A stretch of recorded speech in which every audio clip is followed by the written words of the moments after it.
So I have Jason Pease from Boise, Idaho, Drive to Win 13 here today. He's been on the podcast a few times. Jason, it's good to have you back. Yeah, it's good to be here. So this summer, or I think it was in April, we had a discussion that had a bunch of gig tubers and podcasters and stuff about market to market. And when you were one of the people on it, and you were talking about going from city to city, which I didn't even know till that night when we were doing the podcast you had done. Right. And I really wanted to come back and revisit that. So I'm glad we get to do that now, because I wanted to like kind of live through your eyes through it, how it happened, and like kind of maybe the mapping and what cities you hit, what you learned. Yeah. Because I still talk to people on a day-to-day basis about during the pandemic, now, what food delivery service is great in their area, what's not, the arguments that happen saying you can't make that much on this one. Well, I can where I live.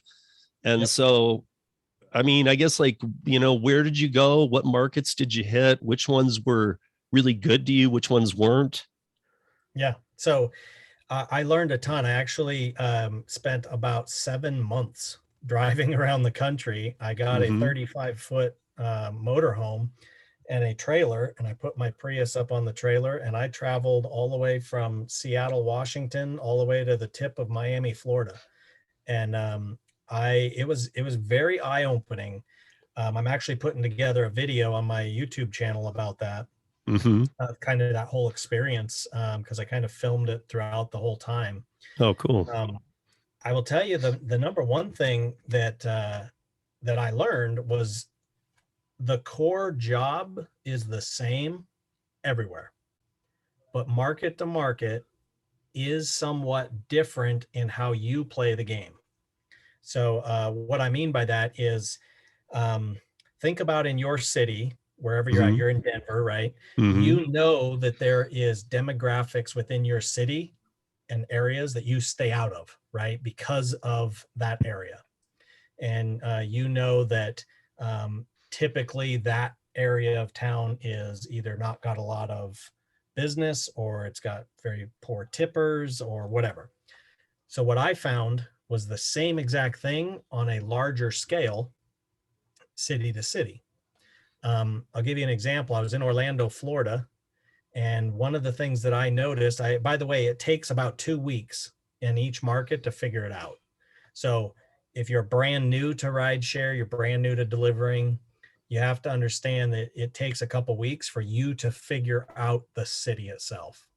I was in Orlando, Florida, and what I found was that DoorDash at that time, the time that I was there, was very, very poor.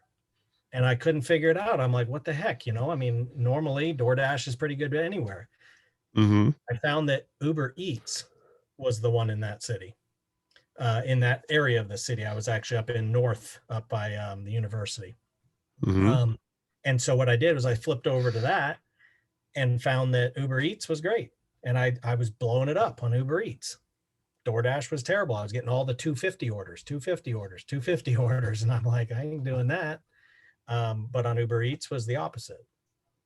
So you thought, so what did you attribute that to? That more people were ordering from Uber Eats in per capita type situation, or that there were not as many drivers doing Uber So, Eats?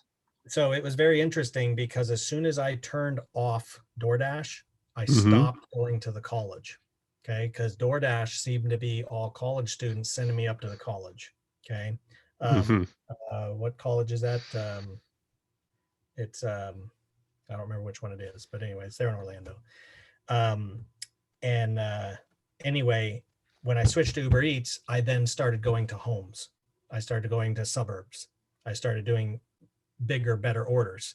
Right. So, if you just turn on an app and you start going and you just switch to something different, it might be that the demographic in that city, uses the cheap programs that DoorDash does, the subscriptions or whatever, those $2 orders, which you're obviously not going to make any money doing. Right. So, But like you said, very strange that Uber Eats was like, you yeah, know, conquering DoorDash by yeah, miles and miles, especially because we're talking end of last summerish. Is that right? This was actually Or wait, when? Yeah, what so was the this time time span frame, yeah, this time frame is January, February of of this this year. year? Okay, So this is the end of, well, the beginning of 21. right. That's the Orlando. Last summer I started in Seattle, Washington. Hmm. I went through some smaller towns. I went from Boise, Idaho. I went up into Bozeman, Montana. I then went over to Missoula, Montana, and then I went over to Seattle, down to Portland. I actually went down the Oregon coast, hit all those little towns, went to Portland, and then made a loop back into Boise. Then I headed down to Salt Lake City. I headed down to Phoenix, and then I went across the bottom of the country into Texas. As a matter of fact, I was in Texas. Remember last year when all the power outages were hitting Texas, and Oh it was yeah. a big deal. I decided to go directly to San Antonio right in the middle of that to see if it was legit. It was very eye-opening, let's just say that. But anyway, But and then I went all the way down through Louisiana, Mississippi, Arkansas, and went straight over to Florida, and then we did a whole loop all the way around Florida, and then went all the way back. So I put on, I think I put on about 14,000 miles just in driving on that trip. But and overall, that came that's over six but you months. also had that a lot of miles on your trailer or on Yeah, your RV, yeah, most of that was on my RV, and right? And then then because I you would were in tow with the Prius, right? That's correct. Yeah. Then I would just take my car off the trailer, drive around, do my work. And then I meet a lot of people too. So throughout this whole That's kind of what I process, was. So that's what I was wondering too. So you were, because yeah, I know if I remember right, you were kind of training people too, yeah, yeah. so that you So a were lot giving of them that people, like kind of kick in the butt, like that all of us needed when we first jump into gig economy. yeah. So if you remember when you first started, right, you're sitting there staring at your phone, scared to death to hit the go button, right? And you're Hmm. just looking at it. And so what I've been doing is I've been commenting, or people that comment on my YouTube channel, they contact me, and I basically go to the city that they're in, and I'll help them. I'll spend some time with them. And believe it or not, I've actually been to Hawaii twice this year doing this very thing, which is kind of cool. Right.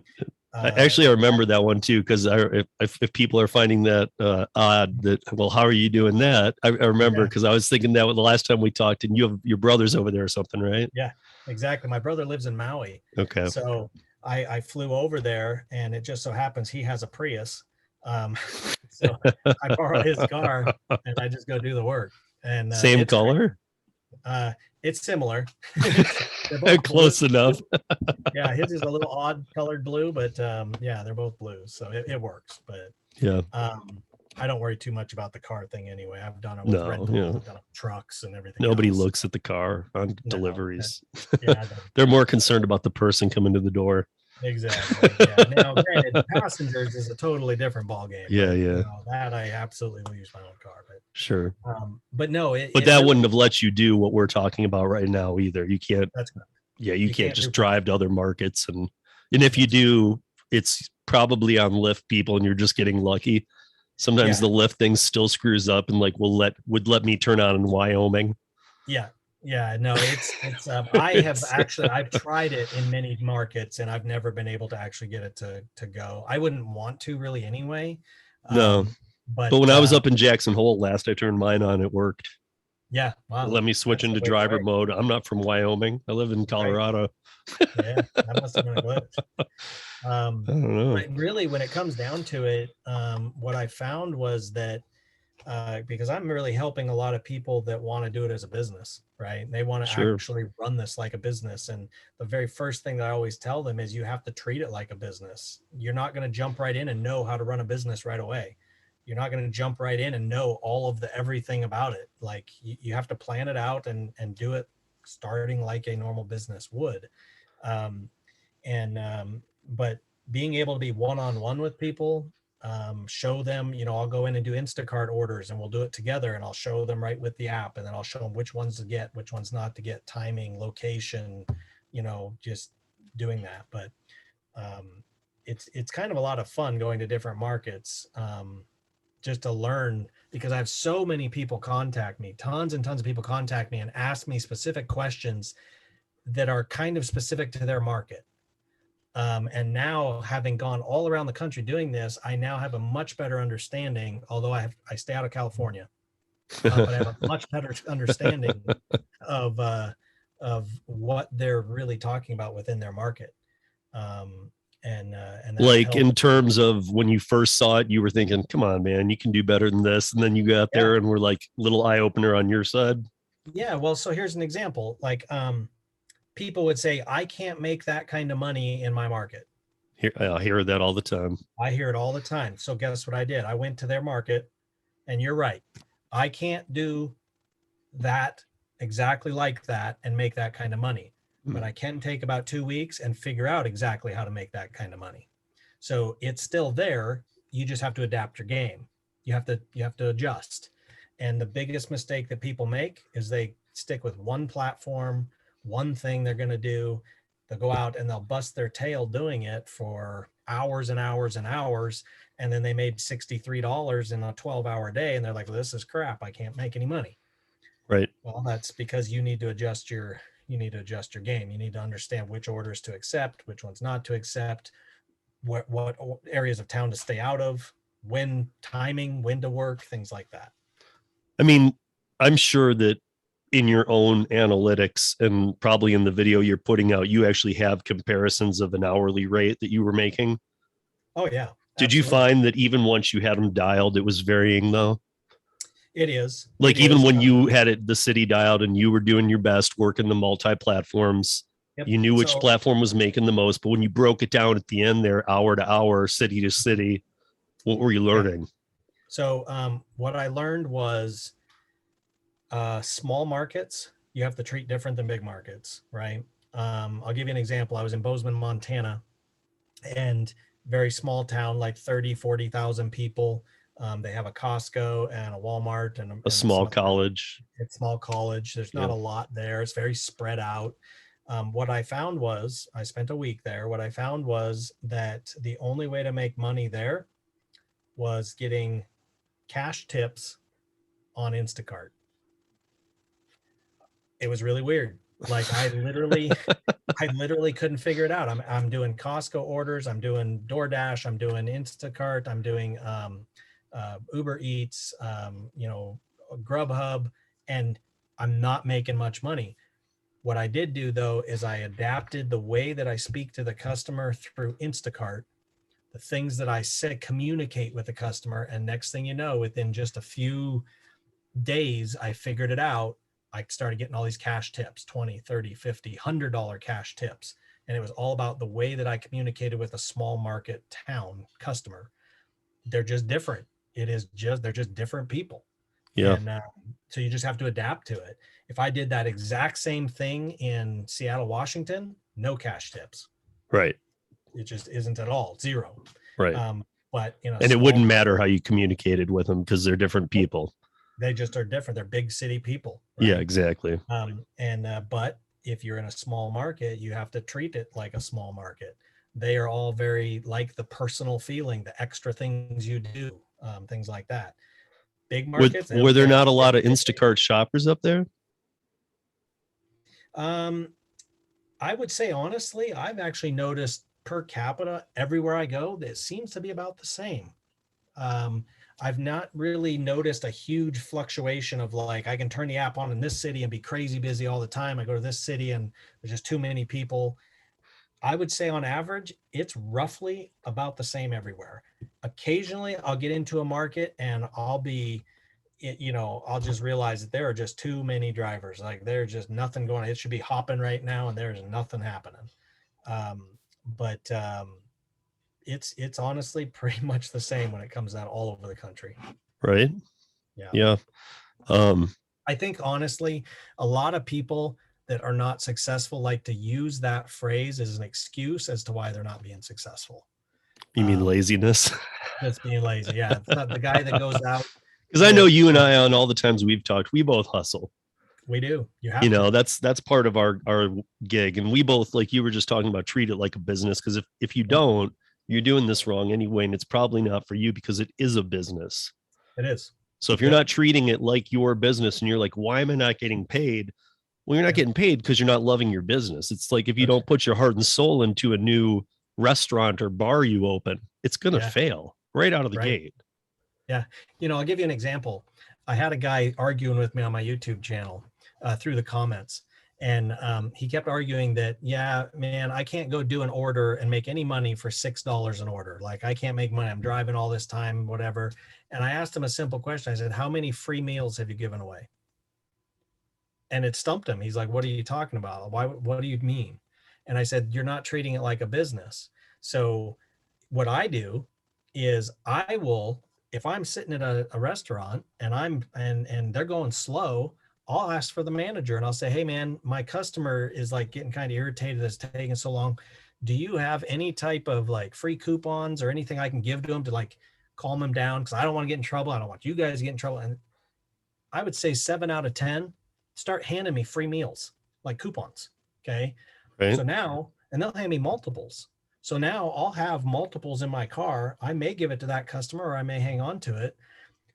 But at any given time, now I have a bunch of free meals to give to customers. So now if I do run into specifically apps that don't pre-tip, okay, so some that, that don't pre-tip, I might have some good interactions with that customer and I might just clip one of these free meals to that thing and say, hey, have a great day. Here's a free meal on me. You'd be surprised how many 20, 30 extra dollar tips come right onto my thing, but just by doing that. Sure. Stuff like that. Yeah. Little things are huge.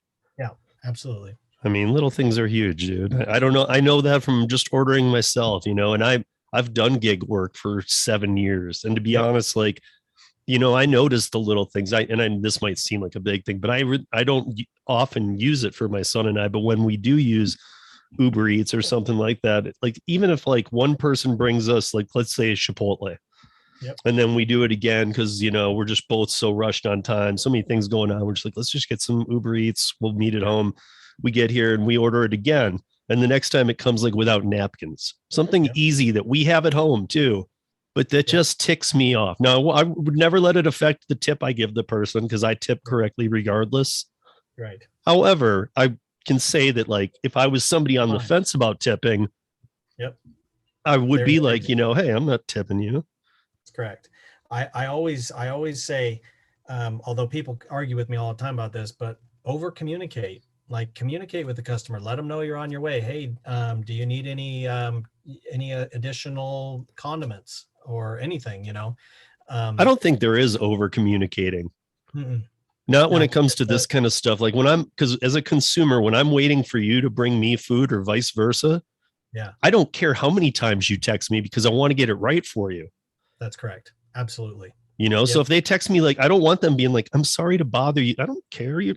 I'm working for you right now. What do you need? That's exactly right. Absolutely. And like, I'm so sorry to bother. You're not bothering me. What do you need? I'll get it for you. What do you need? That's exactly right. If a customer is going to not tip you because you're over communicating with them, they weren't going to tip you anyway. That's a reason. That is an excuse as to why they're going to say, well, that guy talked to me too much. He asked me if I wanted extra napkins and I'm just not going to give him any more money. He texted me twice to update me with the ETA. Like, that's a great thing. That's not a bad thing. Not at all. And nobody would complain about that because as soon as the order's delivered, they're not going to hear from you again. So it's not bothering for life. And this guy is my number. He's going to bother me forever. No, not at all. It's just those are the better DoorDash delivery rideshare type people are the ones who do communicate. That's correct. Yep. I mean, I see it, I see it all over, because I'll go out and I'll tell people how to do this. And it is always the people who don't treat it like a business that aren't doing it in a couple months. I had to go get my McDonald's job back because I just couldn't make any money. Well, unfortunately, you were trying to deliver food at 2, 3 in the afternoon. You got to be out there working in the times that food is needing to be delivered, and same with rideshare passengers. You got to be out there when it's busy, not when every single mother that dropped their kids off at school are out there trying to make money at the same time. Yeah. I mean, one thing I've found with rideshare, because we're, 95% of my gig work is gone, is that, people often, when people come into it, they come into it with whatever hours they were working somewhere else. Yeah. And that's like, well, I'll just work those hours that I Right. was working at this place 20 hours a week. Right. That's not at all how this works, people. Though you could be picking the worst 20 hours a week. Yep. And then you're no longer even allowed to have a say in how much you can make. Because unless you're willing, I mean, I think we've even talked about this, unless you're willing to like upend your life, right, give up weekends that are like great weekends in town. Like we have Taste of Denver. I never get to do Taste of Denver because I work it. That's right. Absolutely. You know, I mean, big I don't, concerts, big events. yeah, you got to be willing to give up a lot. I mean, sometimes, yeah, sure. If there's a concert that comes through and you really want to take the night off, that's fine. That's what you get to do. That's part of the perk. However, most of the time you're going to have to work stuff. That's exactly because that's where the money is. And just being knowledgeable about what is going on within your city. Yeah. You know, different events coming in, golf tournaments. You got people that are going to want to be at home watching it. You know, you're going to have people who are going to be going to the event. So you might be passengering people around. Then you might do Uber Eats while the event's going on, you know, things like that. So switching back and forth, just understanding what's happening. Sometimes, you know what, you got to drive all night long. Yeah. I can't tell you how many, and I hate it. I don't do it anymore, but I drove all night long, Friday and Saturday night for about 2 years, you know, and yeah, it sucked. No doubt about it. I used to do it too, but never, not anymore. I've gotten too smart for it. But here's the thing. I will not work for less than $30 an hour. That is my, yeah, that's kind of my thing. So yeah, that's kind of mine too, where it has to average out at, because I will have my hours that are less or my hours that are way more. But when I break it down, it's got to be 30. It's got to be in there, or else I have to adjust the times I'm working or which platforms or what. Yep, exactly. And like, you know, like here in Denver, we often get, you know, we get a ton of conventions because of the new convention center. We did before too, but now we've got this state of the art facility that's like huge monster. Yep. And so like if we have a certain convention coming through, you know, those Denver might be primarily DoorDash city, but the convention comes through and let's say it's all people from Texas and Louisiana and Alabama and you know, wherever, and all of a sudden they come in and 90% of them use Uber Eats. The dynamic for that weekend becomes Uber Eats. Yep, that's exactly right. I mean, you need to be ready to jump ship on any gig platform to another. That's why I never understood not signing up for all of them. Yeah, well, no matter what you do with it. So I'll give you an example. I always tell people starting out, focus on one, get good at it, get any perk you get for signing up, you know, sign up and do the guarantees and the bonuses and all that stuff. And then add a second one, get good at that one, get their perks and guarantees. Now you have two, then take and get a third one and a fourth one and do the same exact things. Well, now what you end up doing is you can now play them against each other with bonuses they run. So sometimes I'll have a shipped will give me a, you know, do 10 shops over 2 days and we'll give you an extra $100. Okay. So I'll go do that for an extra 100. And then, you know, Instacart will have a deal, you know, whatever. And then Lyft has been doing a lot of different promotions, some guarantees, which I don't like, but the bonuses, you know, do 20 rides, get an extra $250. I can knock some of those out, you know, but I'm not going to work for free. So I'm going to do the bonus and I'm going to shut their app off and I'm going to go do something else, you know. However, you still have the app available for the next time the bonus comes around. That's exactly right.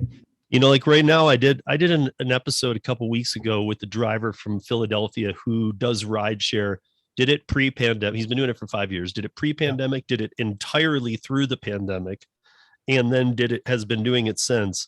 And right now he's at a point where his magic number, like yours and mine, is $40 an hour. He doesn't drive unless he's making 40 an hour. Yeah. But now, like Chad, the gig economist from YouTube, it's a GigTube or whatever now. He changed his name. Yeah. But he is doing right now, he's in the middle of doing the Lyft. I guess he's never drove Lyft because he's actually doing a first time sign up with Lyft. He's got to do 120 rides in 30 days for $1,800. And I was talking to him the other day. We were doing an interview and he told me that he thinks with the way he's tracking it right now that he's going to hit about 900 with 120 rides. Okay. So that Lyft will be paying the other 900. And I thought that, wow, man, that is a huge different dynamic from Philadelphia to Orlando. It is. Yep. Because Philadelphia drivers making 40 an hour. That's correct. Yep. So, I mean, if you're talking about 120 rides, I don't know what the hourly is going to break down to him for, but I mean, I'm guessing it's about a fourth of what the guy's making in Philly right now. That's correct. Yeah. I do know from other people too, and I just heard it from you. Orlando's a tough market, man. I think it really is one of the harder ones. Yep. I spent quite a bit of time in Orlando. Did not like Orlando. I did not like Miami, Fort Lauderdale area. That was rough too. But I did like the other side, Sarasota, Tampa, Fort Myers. I really liked. They were both very busy, but again, I had to adjust my game. Like I did a lot of Instacart in both of those areas. And that was really, really popular because it's more elderly. And that makes sense. The other side is more the young people. And I was getting, it's kind of like Hawaii. Man, I'm not kidding you. I was doing like, I might even have some on my phone I can show you, but I was doing like $150, $200 orders in Hawaii. Were those mostly tourists or? Surprising is about half and half. Half customer, just regular people that live there, and half that were tourists coming in and, delivering to resorts and stuff. It was about half and half, but even the big orders, half and half. Yep. People that live there still spending $200. It's weird. They are. And I think the people that are living there are just very appreciative because there's not as many drivers there. So they're very appreciative that you're picking up the order and stuff. So, wow. Yeah. But it was a lot of fun over there, man. I'll tell you what, because I'll go make $300 before noon and then play the rest of the day. So, yeah. I mean, I've been to Maui a few times. I got a friend that lives there. I mean, as long as you're on that, at least I have always gone to the Kanapali, Lahaina end of it. Yep. Up there. I know that there's the southern end too, but I don't think. Kihei. Yeah, Kihei is really good because if you're doing Instacart, you're going from Costco to Kihei. And then if you're doing Uber Eats and that stuff, you got Kahului, you're going to stay in that area. And then if you're going to go over to Lahaina, you're going to stay in that area. Right. My sister-in-law actually does do rideshare there, Uber and Lyft. And it's nuts. I mean, it's crazy. She'll go out in an evening and make $500 or $600. It's seriously nuts. Yeah. Wow. So she showed me her thing. I was like, oh my gosh. And she's only working like 4 or 5, 6 hours and bringing in $500 or $600. It's crazy. So people have been reaching out to you. I'm sure you refer them, then hopefully you teach them things and they hit their numbers. I'm sure quite a lot don't, but I'm sure some do. And that helped offset some of your cost of traveling city to city. Yeah. So basically the way that I do it is if I'm planning to go to, say, Houston, okay, that's going to cost me $1,000 to get there. Right. And I'll take my motorhome and I'll stay in freaking truck stops and Walmarts if I have to save money. Mm-hmm. I'll get 5 or 6 people that are signing up and I'll spend some time with them, 2 or 3 days. I'll just go out, hang out with them, show them how to do everything and just get them going, show them exactly how to do it successfully. And I'll go meet somebody else. And then I'll just keep in contact. I'll call them, I'll help them. And then, if all 5 of those people end up getting their quota, then I'll get the referral bonus of $400 or $500 for each one of them. So I spend $1,000 to make $2,500. But here's the cool thing. I can also do the work while I'm there. I know. So, this is great. Yeah. So it's a win-win-win. Yeah. I mean, I know people all over the country too. I mean, to me, that's such an awesome idea. Are you going to go back out on the road again? I am. I'm actually, I've been working. So I went to Hawaii twice. I went in March and then I went for the whole month of July. So now in August, I'm finishing some stuff up here in Boise and I'm going to actually end up going back to Phoenix. Probably for a few months. Okay. And I'll probably end up heading back towards Texas and going back towards Florida again. Next winter, springtime. So I got a whole different ball game or a whole different plan that I got for that trip. So it's going to be kind of interesting. I'll tell you about it. Okay. I'm going to actually take and travel across the country only with the money that I make city to city. So I can't fill up my gas tank or eat food or stay in an RV park unless I made enough money to do it in that city. So I will So you're going untrailer to be my stuck car. in each city until you can I'll be make your way stuck there until I can out. move on. And then I'm going to document it all and I'm going to make a cool video about it. So Yeah, you should, man. You should it'll be absolutely be fun. taping all of this, even if like some of it doesn't seem important. You never Oh, know. You might just kick yeah, something and yell, and it might play into the timing well exactly. of your whole Believe me, piece. I got some very interesting footage. I've gotten a bunch of wrecks that have happened in front of me. I've got snowstorms I've been going through. Like I Right, said, I was in Texas when that whole thing happened, right. and it was interesting. I actually went there on purpose because everybody's like, "Oh, it's gridlock and people are dying and it's just like carnage in the streets and Walmart's empty." And here's what I found: there's a bunch of baloney, is what it was. Okay, I'm not kidding you. Now I'm sure that there was some issues in different parts, but I witnessed it.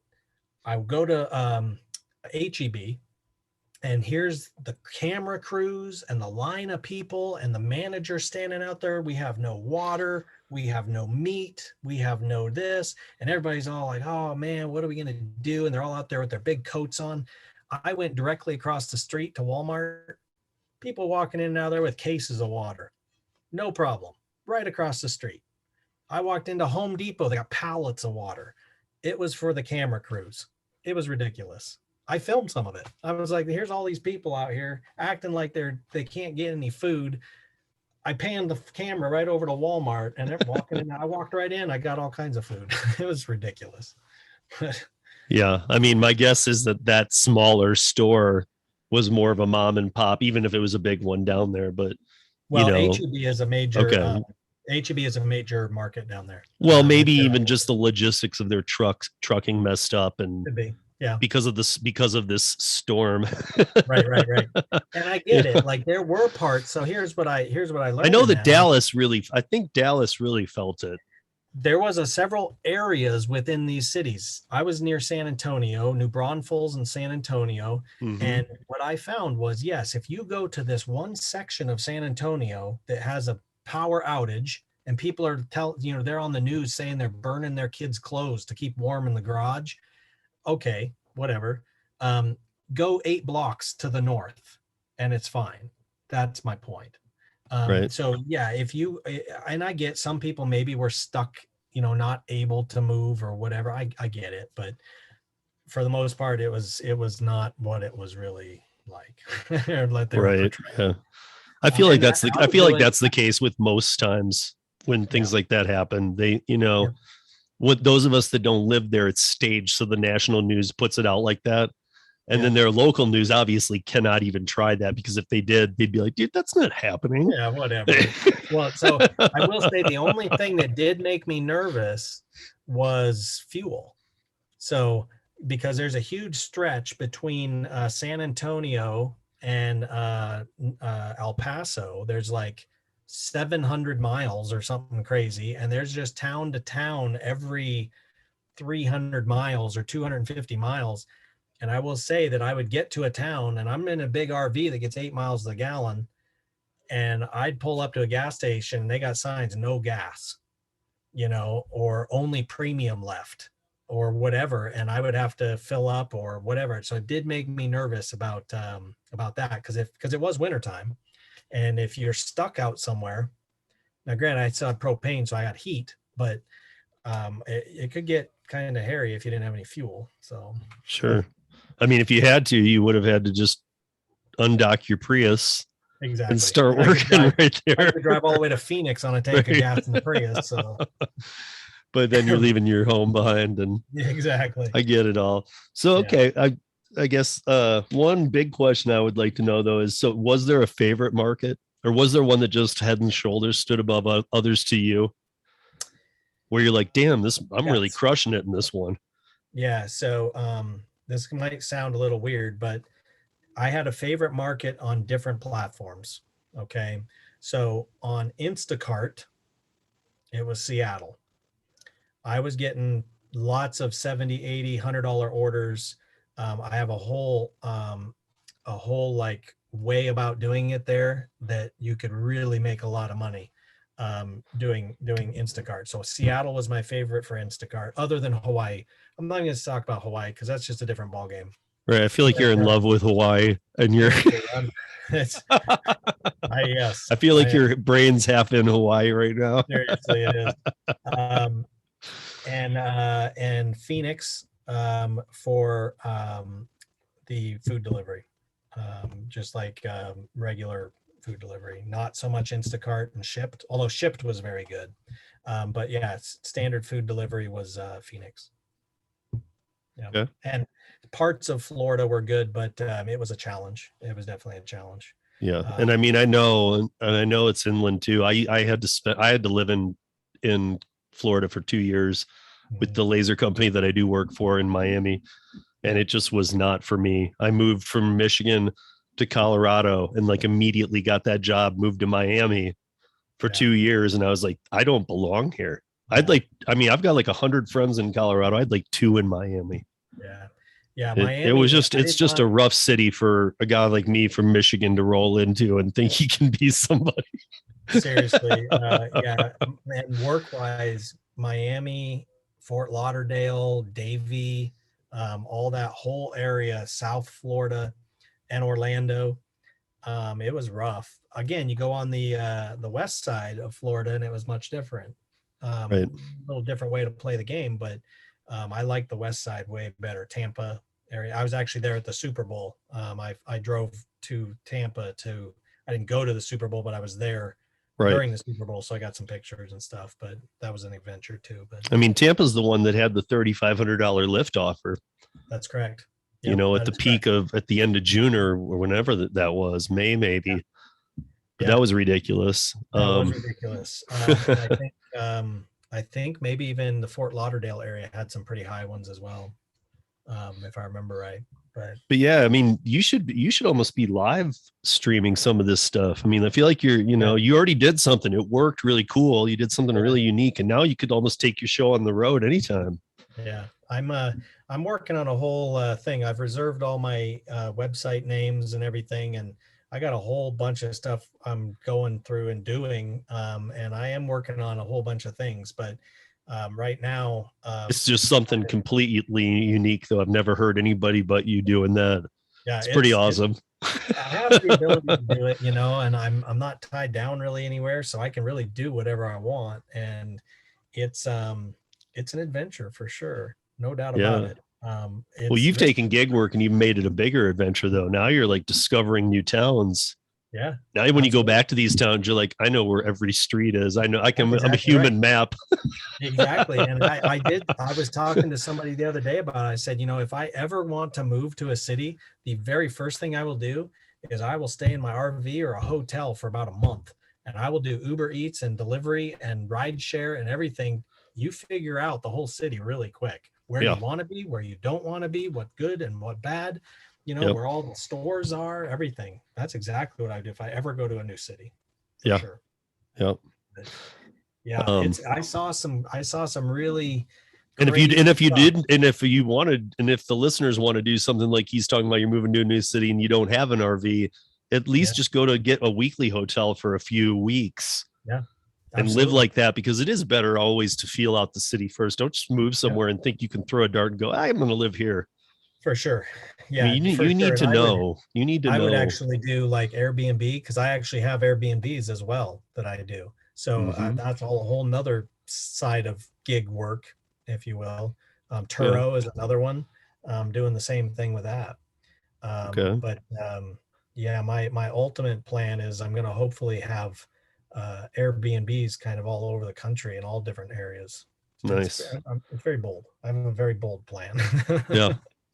My girlfriend has some rentals, and she's talked about making them Airbnbs before, or hey, let's trade in. She said, let's sell one of my rentals and get one up in the mountains, because we always are up in Summit County riding, snowboarding, doing stuff. Yeah. And she's like, let's Absolutely. sell this and get one of those, and then we can go up there Yeah, whenever we want.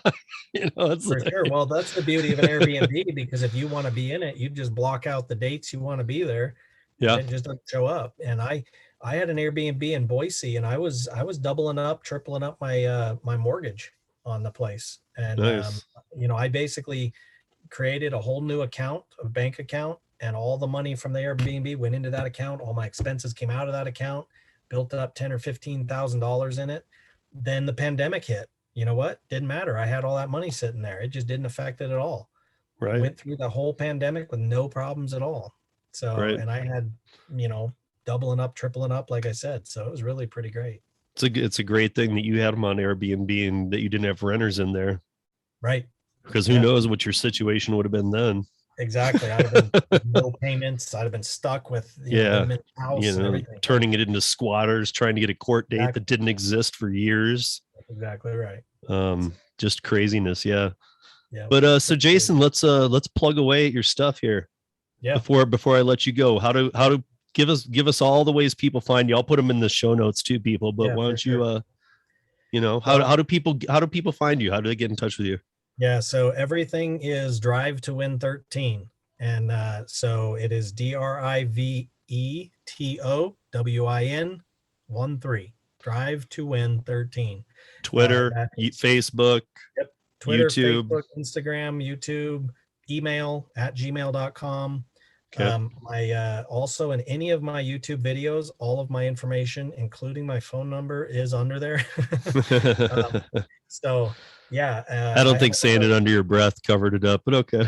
probably not. Yeah, but I do get a lot of phone calls, and sometimes some really wonky people call me, but that's all right. But yeah, that's it. And I'm also going to be getting a website going, and working on that too. It's a whole nother project I'm working on. So Yeah, um, out of my advice, I've never really checked out your Facebook presence and stuff, but yeah, if you're looking to get in touch with Jason, my best advice is check his YouTube channel out. yep, He's got a lot of yep, videos up there, a lot of really good informational ones, especially for anybody starting anything. I think yes, you kind of have something up there for everything, really. I When you do. started Yeah. So Instacart, when you started DoorDash, I yep, mean, even the pandemic pivot and yep, everything is in there. And it's yeah, cool because if when you land on somebody's page, if you click videos instead of home, they come yeah, into the descending order. So if yep, you were to do that and scroll to the bottom and then go back up, it's kind of yeah, cool because you can watch the timeline of the pandemic and what Jason was right, doing. It's yep. pretty interesting. And it's interesting, and that's actually something to think about here, because I talk a lot about running it like a business. And when you run a business, you have to adapt to whatever situation you're in. And that's exactly what I did. Pandemic came, and I adapted to what I knew would be needed in the pandemic, which was grocery delivery. So I started Instacart right when the pandemic hit. I And remember I pushed really hard at it because I knew I wasn't you going to were out of survive. rideshare in days. I remember seeing it on Yep, Twitter and I communicated with you because you're yep, like, I'm done with rideshare. There's no none, rides. none, Like zero. the 2 days Yep, after the CARES Act passed, you're like, okay, there's no rides. I'm done.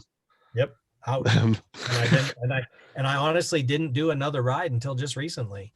Had some Lyft Right. bonuses I went and took on, and made a Yeah. quick $400 or $500. But yeah, I was done with it, and then I flipped over to all this other stuff, and then start traveling around the country and everything. And but yeah, the YouTube presence is good. I'm working on getting to 10,000 subscribers. I'm at about 7,500 right now, and that's growing every day. The thing about my YouTube channel is I try really hard to make it valuable. I'm not doing it to, a lot of YouTubers will take and they'll stretch their video out forever before Hmm. they give you the information, right? They're trying to make you watch the whole thing and whatever. All of my videos, I do it very specifically to be of value to you as a driver or as a new person. And I think people really appreciate that. Um, Absolutely. I mean, it sucks to go on YouTube and see a 6-minute video and you don't learn anything. But I go onto yours, you have 6-minute videos. I will learn something yep, yep, because if you did one, it's not like 6 minutes of just talking about what a platform is. Like you're going to walk through a specific something. And I think your titling is pretty well done too on YouTube, like pretty damn specific as yes, of this what it video actually is is going to about. teach you this. and That's it's correct. very specific. Or Yep. this is my intro to Instacart. This is what happened Correct. to me when I started. My Like, first day. it's This one is of what my I'm doing. favorite things about your channel compared to a lot of others is that it's very straightforward. You don't have to go look at 22 minutes and then the title and go, I don't really know where this is going to take me. Exactly. That's You exactly know, right. And I it's do try like, to keep all of my videos under 10 minutes long. I yeah, have I mean, a couple that I stretched out because they just needed to be, just too much information. I mean, But you were the first one that did a video with us about para. yep, And absolutely. I think you even kept that under 10 minutes. And you even had David you and had David yeah. yep. I mean, but you somehow kept that. I believe, I don't remember for It sure, but I was. believe you kept that under 10 minutes. I think it was 8 minutes. Yeah. Yeah. I mean, that's I pretty good. And that yep. was at And a para peak point. I just had David on yesterday and we were talking about some really interesting things for the future. yeah, yeah, Um, that's a good group of guys. yeah. I like all those It's only guys. 4 of us. So, Yeah. Yeah. Hey, good group. I I mean, like we've it. added some moderators and stuff who are pretty Yeah. cool. Yeah. Like I actually posted something to the Facebook group, and I'm not a big Facebook guy. I'm Yeah. trying to get back into it to build up the business Right. end of rideshare rodeo and stuff a little bit. But Yeah. I have an account, and then I have this account that I created the business on, and I finally reactivated my account after like 6 years of it being stagnant and closed. Yeah. Yeah. Yeah. And it's my personal account, but it has all my friends and stuff. The other one wasn't really getting populated, and people weren't associating things, so I had to.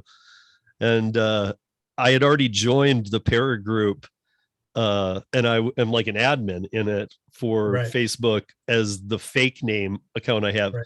So I went in and invited my real self with There you my admin account Yeah. to the group. And then like 10 seconds after I did it, two moderators said nope and like shut me out. And I was like, what the fuck just happened?